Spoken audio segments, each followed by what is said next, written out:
good morning or good afternoon, depending on where you're joining us from. I want to thank everybody for joining us for today's presentation entitled Leveraging Data Analytics to Derive Valuable Insight.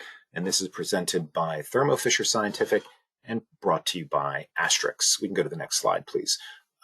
Before we get into today's presentation, if you haven't been a part of any of our webinars, which we've been running a pretty active series now for about 2 years, we bring together thought leaders from around the world and around the laboratory technology, lab informatics, LIMS, et cetera, space to come join us and give their perspective kind of on where things are going from a technology point of view. Some of the presentations are very technical. Some of the presentations are philosophical and strategic in nature.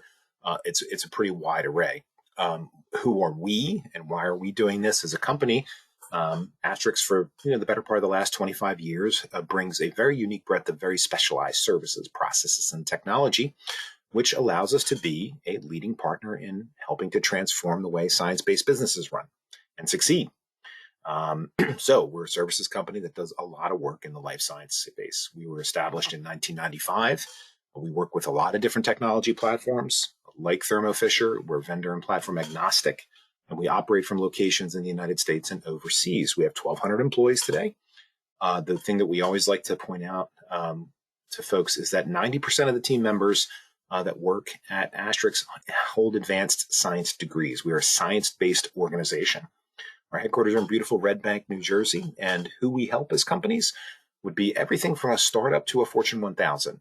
We're dealing in life science enterprises. So, of course, on the startup side, you may have small biotechs, and on the Fortune 1000, you'll have a larger pharma. We also work in chemical, CPG, government agencies, and we work with research institutions. And we go to the next slide, please. So in terms of the scope of services that we engage with, independent of what our friends at Thermo are going to talk to you about, we do services that support what we like to say is the continuum of scientific operations data management. And that means from the very beginning, we help folks through strategic innovation and roadmaps, helping them to really understand what their future roadmap of technology and data services, et cetera, should look like. From there, we can get into enterprise architecture. That's typically going to be technology and data architecture. Basically, that's understanding what your stack's going to look like, what your technology stack's going to look like, and how it's going to support your growth. Data management and governance, of course, implementing different strategies and methods and frameworks to ensure that you are maximizing your data integrity. From there, we can get into business analysis and solution selection services. This is where we're trying to match up the right technologies, the right software partners with you, based on what we've learned through those first couple of boxes. Then we can get into actual development, implementation, and validation.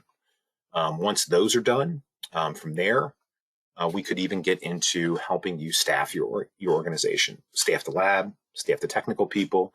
We can staff either remotely or we can staff, on premise. So there's a variety of ways we go about that. So that's a little bit about Astrix. I'd like to transition now for the reason why you're here today and introduce our speaker who's going to talk to you for the rest of the presentation. I'll pop back on at the end to help with some questions, but we can go to the next slide, please. So David Hardy manages the data analytics and visualization team within Digital Science Business Unit at Thermo Fisher Scientific. He's got a very long history of working as a software developer, product manager for analytic instrument companies. He's got a big passion for data analytics. This came from when he was with a retail analytics company where he managed promotion forecasting product line.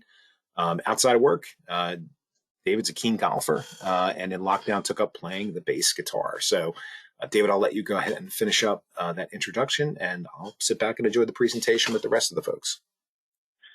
Yeah, thank you. So, thanks, Kevin. So just to finish that, I'm a scientist, chemist, PhD in magnetic resonance imaging, or NMR, and I worked at, I did a postdoc at Astra, that then became AstraZeneca. So that shows you how long ago that was. But thanks for the intro, Kevin. So on with the presentation. So now it would be remiss of me if I didn't spend at least a couple of minutes introducing Thermo Fisher Scientific, just in case anyone hasn't heard of us.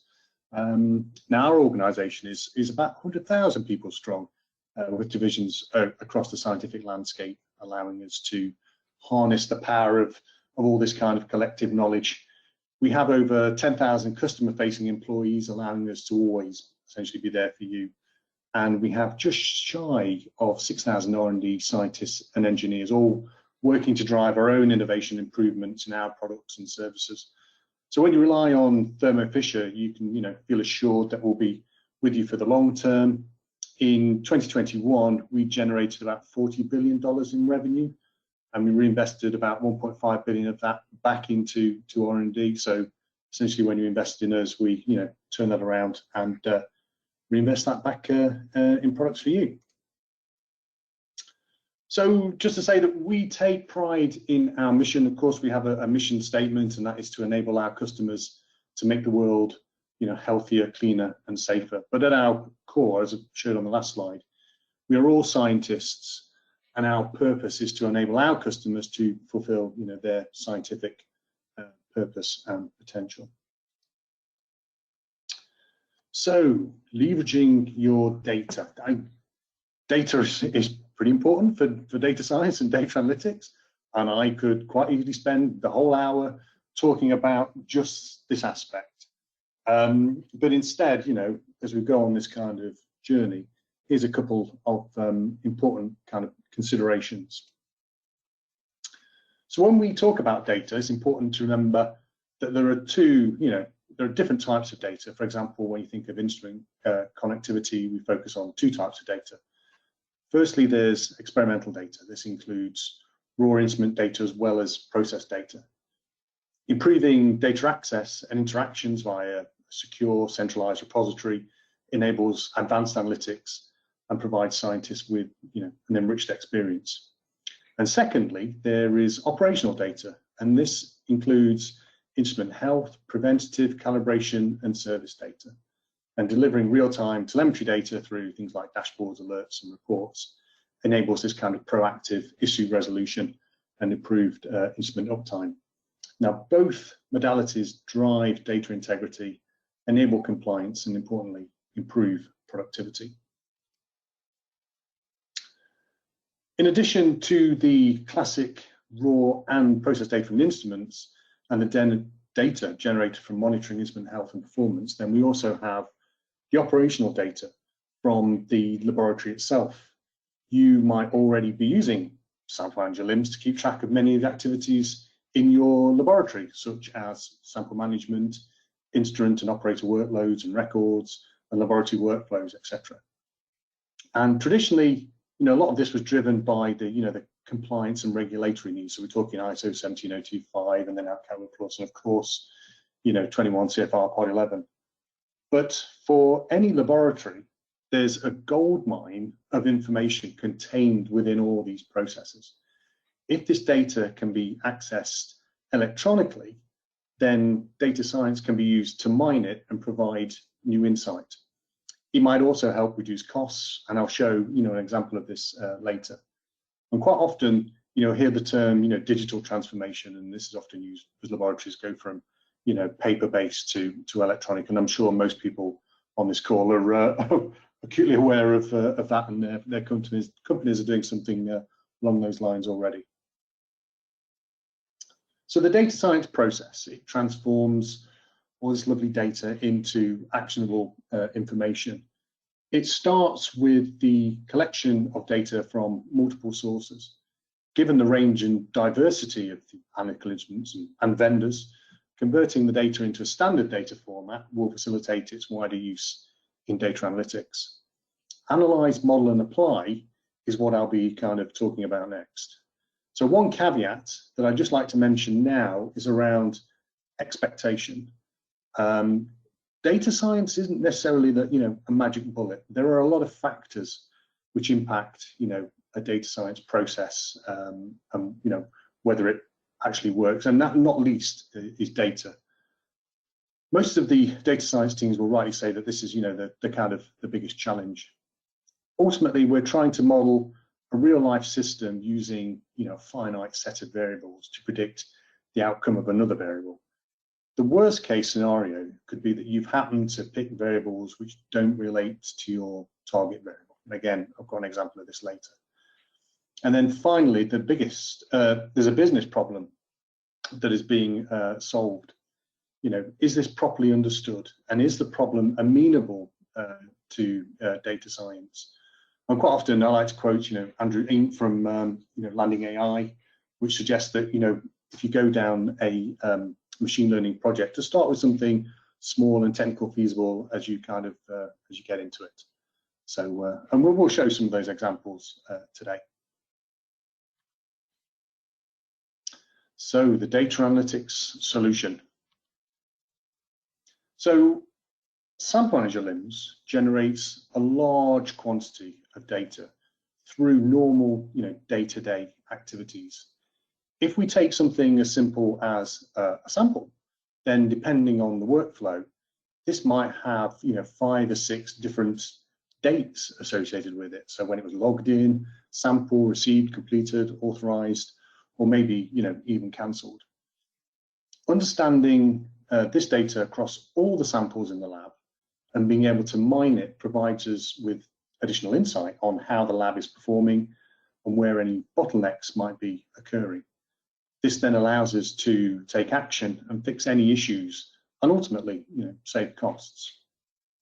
And when you consider all the other entities within SampleManager LIMS, such as results, stock, personnel, instruments, and things like the analyst notebook, but to name a few, then we have a very rich and detailed set of data available for analysis with data analytics.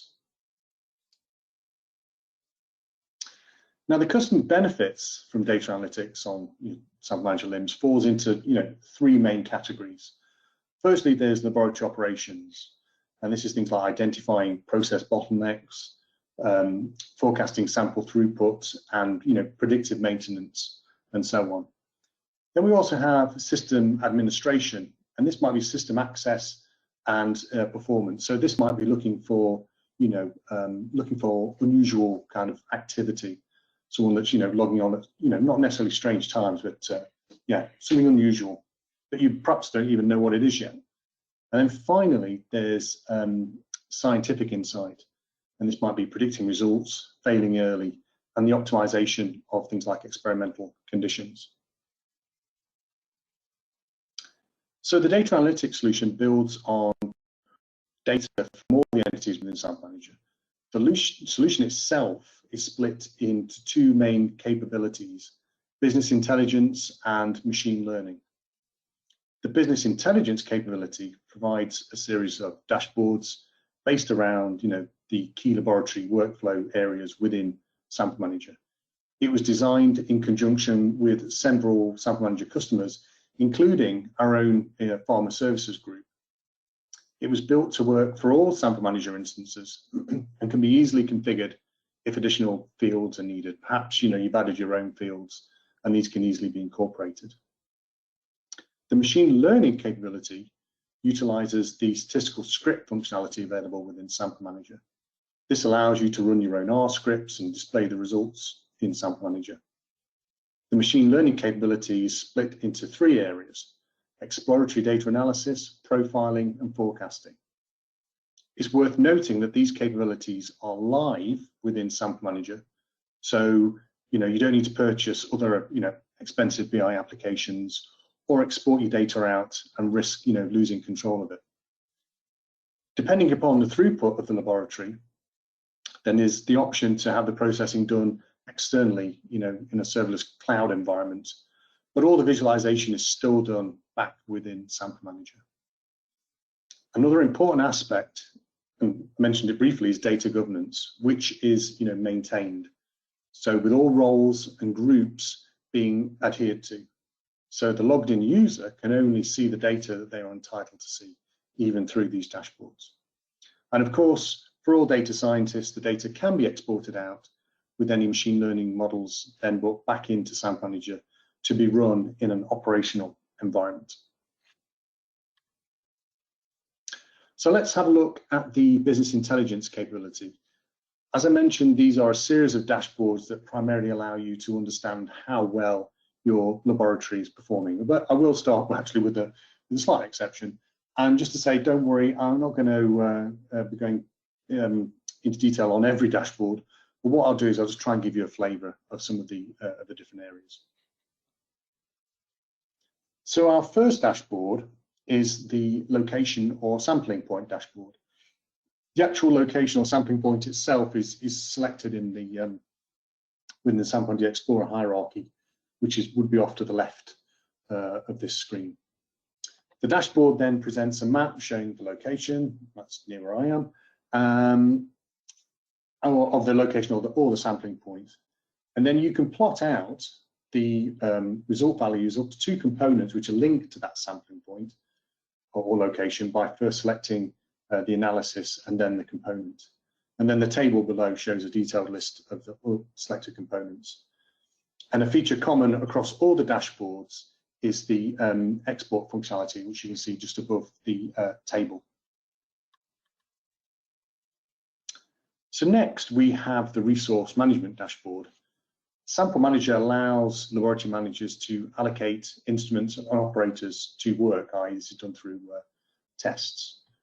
From this dashboard, they can easily see which instrument or operators are being most utilized, and they might, reallocate the work to different operators. So in this case, Dario seems to have quite a lot of work, whereas, Deepa doesn't at the bottom. So maybe, we could kind of, reallocate some work between those two. It can also help with the justification of new personnel or equipment for the lab. In this case, this spectrophotometer is also getting a lot of usage, so maybe there's some justification for purchasing another instrument. This dashboard also provides a summary of stock availability, which I'll cover in more detail on the next slide. And as you would expect, all these dashboards are fully interactive, so selecting an instrument or an operator or even a stock category will update the table below. So like with the instruments and operators, SampleManager can also track stock usage. The stock overview dashboard highlights which stocks are close to becoming empty, okay, percentage emptiness. So the KPIs provide a quick summary, and again, this dashboard is fully interactive.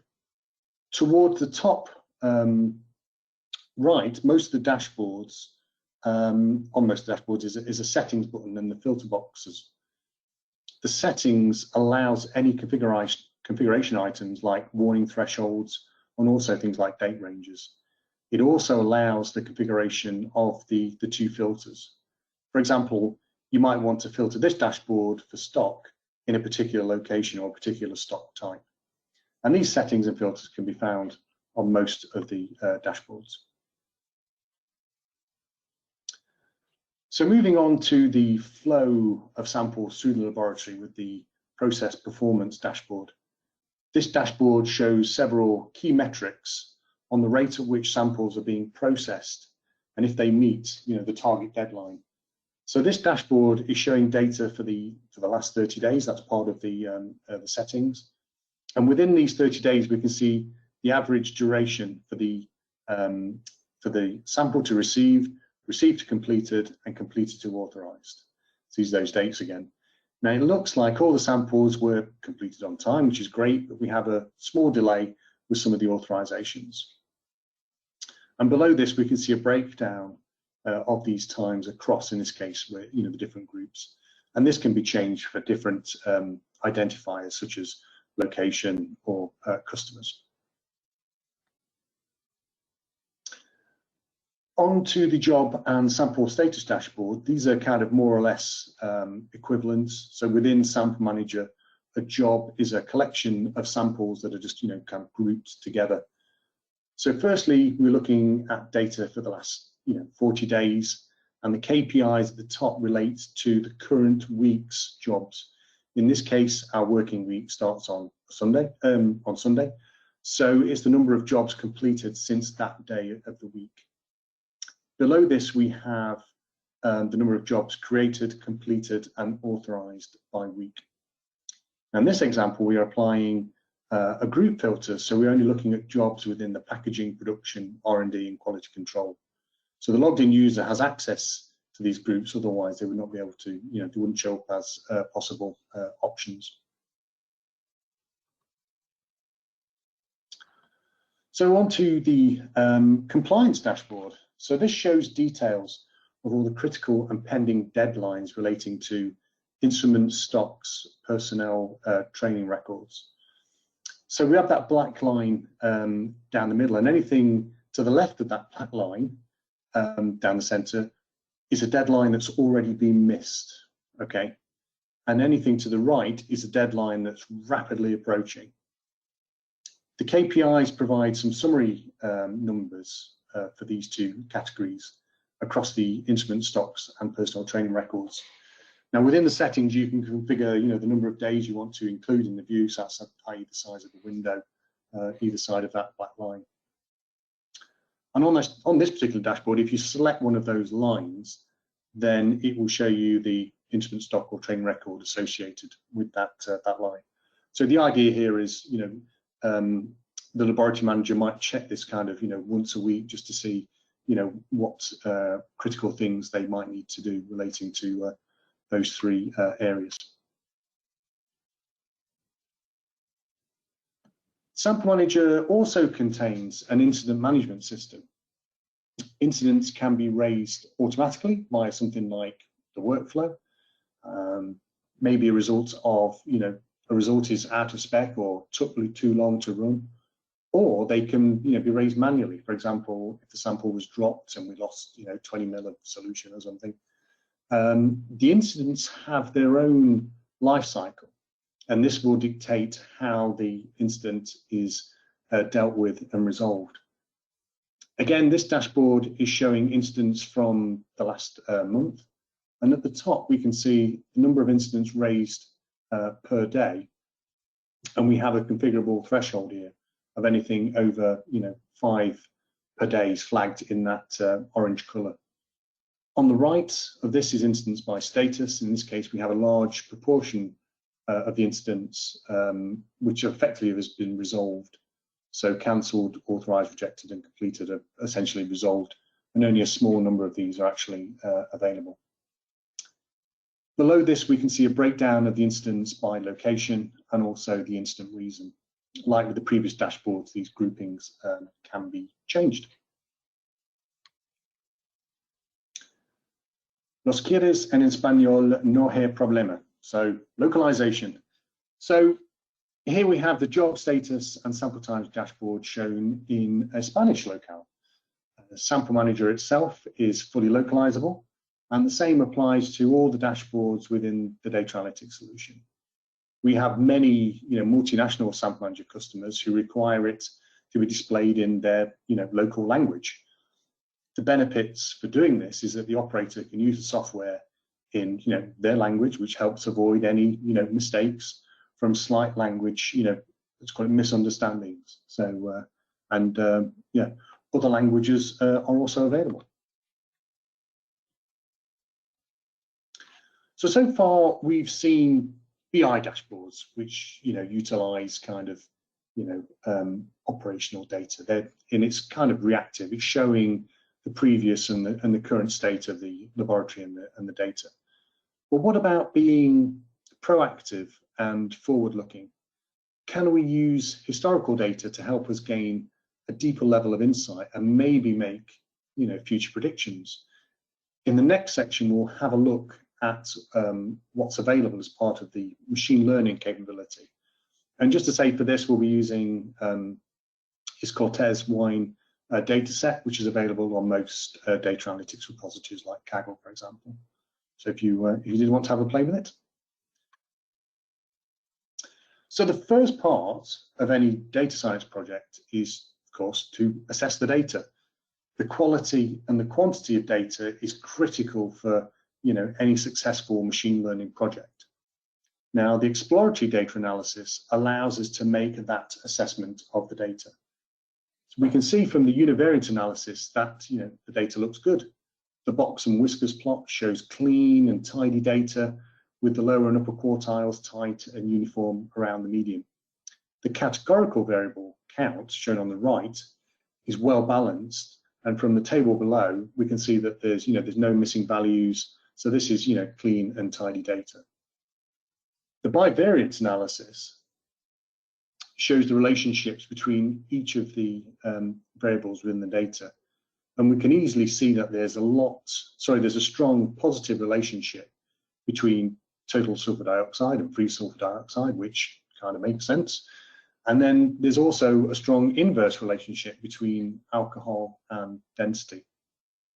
You can see that most of the variables or tests have some relationship with other variables. And this just really highlights the complex interconnected nature of any, kind of natural type product or any product. And it's these complex patterns and relationships that can be, easily identified using, machine learning. The profiling capability within the data analytics solution enables the prediction of a binary classification using these historical results data within SampleManager. And I'll illustrate this, the utilization of this, with two scenarios. First off, predicting results. So each wine has, had a series of analyses performed. So each wine has had those tests performed, and each wine will also have a manual quality assessment by a sommelier or a wine expert. And I think all these wines are from Portugal. I think there's 7,000. So who knew there was that many in Portugal? But so this assessment by the sommelier or wine expert is human dependent. It's subjective. I dare say it's probably expensive. And I'm fairly sure that sommeliers don't work 24/7, 365 days of the year. So we can use this labeled data to train, a machine learning model to predict the quality of a new and unknown wine. So we trained a machine learning algorithm to model the quality of the wine using these 10 chemical measurements. And here's the results evaluation screen. We can see that the model is doing a good job at predicting the quality of the wines in the training sets with an accuracy of around 80%. The ROC, which is receiver operator curve, also shows that we have good sensitivity, which is the true positive rate, and good specificity, which is the false positive rate. Now with this chart, a perfect model would be kind of tending towards the top left-hand corner, that blue line. All true positives and no false positives. With a good, practical machine learning model that isn't overfitting the data, this is, virtually never seen, and you'd be a bit worried if it was. Having the line along the diagonal, so from bottom left to top right, indicates effectively that it's actually got no idea. The variables don't relate to the variable that you're trying to model. So using this train model, we can then predict the quality value for a new wine, which have completed the same set of tests. That's an important aspect. So using this model, we were then able to predict the sample with the ID numeric of 3707, and that would be accepted with a high probability. We can also use the variable importance to identify which tests have the strongest relationships to the quality value, and we'll use this next. So our next scenario is about failing early. We've heard a lot of feedback from customers about wanting to fail early. If something's wrong with the production of just about anything, then they want to get it off and don't waste any more kind of money on it. So what we did is to break down those tests in 2 stages, and we picked the tests which have the strongest relationship to quality as our first stage. Is there enough information in these 3 tests to predict the overall wine quality? If the wine is predicted to fail, then off it goes to become, I don't know, vinegar, or I'm sure it'll be reused somewhere. But if it passes, then it's on to the next phase of tests are run, and this is repeated. And at the end of it, you even have the predicted quality value. So remember that if this wine is accepted overall, then all the tests will need to be run anyway to complete the QC assessment before it goes out the door. But there's still a lot of business input required here. what's the company policy on risk? Where do you want to set the accept reject threshold? Is the cost of the test important, etc.? The feedback we had is that customers would put that alcohol test as close to the production line as possible. And again, kind of got this big caveat at the bottom here that ultimately any model is dependent upon the data. And I'll illustrate that now. So what if we used only pH? Could we create a suitable model using just this one variable? And the answer, or the short answer, is no. As I mentioned earlier, if that rock was along the diagonal, then it had no idea. And the cut point distribution chart shows our effectively labeled training data, and the accepted and rejected areas are largely overlapping. The training model has 100% specificity but 0 selectivity. I'm sure that you or I would be able to tell if something was wrong with the wine if we actually kind of came to taste it. But I think in this case this is more related to the actual data itself. It could be that pH actually has a very narrow range of values across our labeled data set. So I think this is a bit artificial, but again, it's down to the actual data. So what if we used just alcohol? Well, this is looking a lot better. The rock has moved away from the diagonal, and we are starting to see some separation with that labeled training data. We have nearly 70% specificity and 72% selectivity. Means that when we make a prediction for our that wine sample 3707, then it's predicted to be accepted with a probability of nearly 93%. So clearly alcohol is an important variable, but I'm not sure I'd be willing to put my house on this just yet. So let's then have a look at the stage 1 variables. So again, the rock curve is looking better, and we can see that we have much better separation in the labeled training data. Specificity and selectivity are both improved. Now 3707 sample is still predicted to be accepted. Now the accept probability has gone down slightly, and this is just due to more variables now being considered. So next, let's move to stage 2. Again, same pattern of improvements as stage 1. That rock curve is trending up towards the top left, and our training data is still separating out very nicely. So then finally, using all our variables, then as we've already seen, this actually gives the best rock curve, and our prediction of for 3707 has the highest accept probability.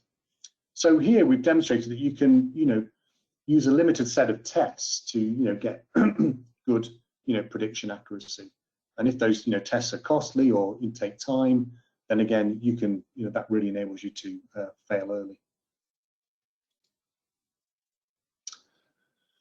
As another example of the usability of both the exploratory data analysis and profiling capabilities, we tested this on a data set of about 1,700 small molecules.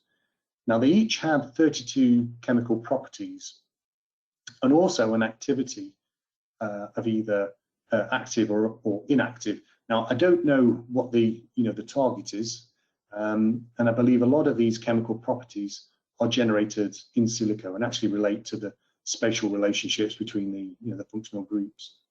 Now the machine learning model is totally oblivious to the nature and context of this data.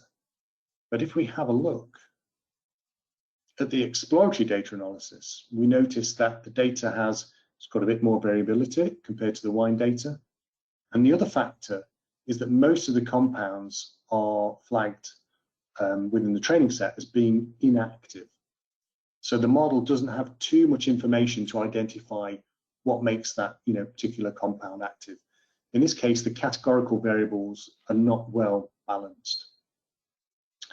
When we train the model using this data, what was really interesting can be found in the variable importance.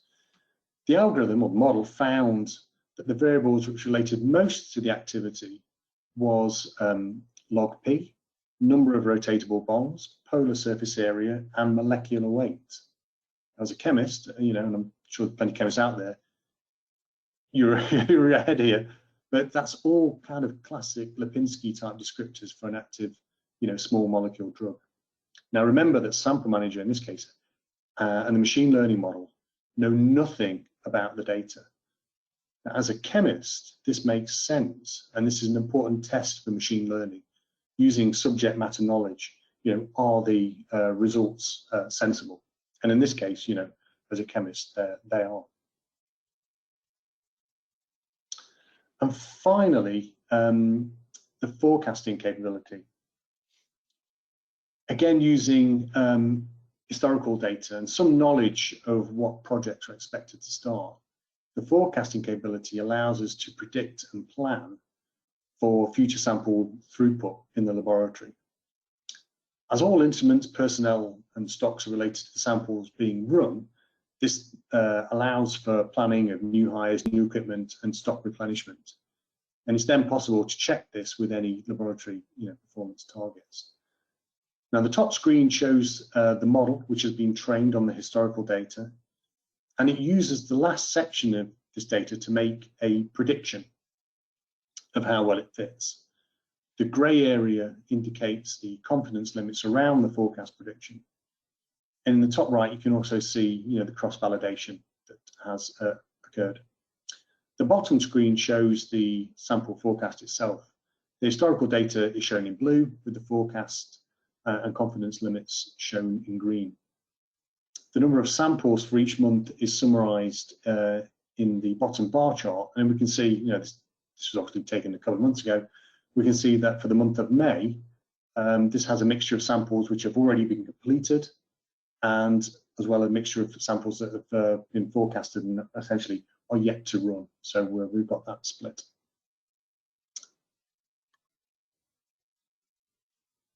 So in summary, the data analytics solution, it solves these kind of key customer business problems. It helps you understand the laboratory flow, identify bottlenecks, and kind of take action. And we've seen examples using machine learning where we can predict results, fail early, and prioritize tests. And this is fully automated, so there's no need to purchase other tools, no need to export the data out into other apps. And this is live within SampleManager. So this is kind of, it's operational. As soon as things kind of change, then, this would get updated. And it maintains the data governance. So all security, permissions, and roles are maintained. And the great thing about it is that it utilizes data that's already available in SampleManager LIMS. So there's, no need to, it's already there. And it's just, like I say, it's this gold mine waiting to be tapped into. So, and with that, I think it's time for questions, and thank you for listening. Great, David. Thank you so much for a very in-depth, detailed presentation level, the graphics and the sample reports. That's awesome to be able to see that in the presentation. Typically what I'll do now is I want to reiterate for the folks who maybe weren't on in the beginning, you can ask questions. What I'm going to do is I'm going to get the recording stopped at this point.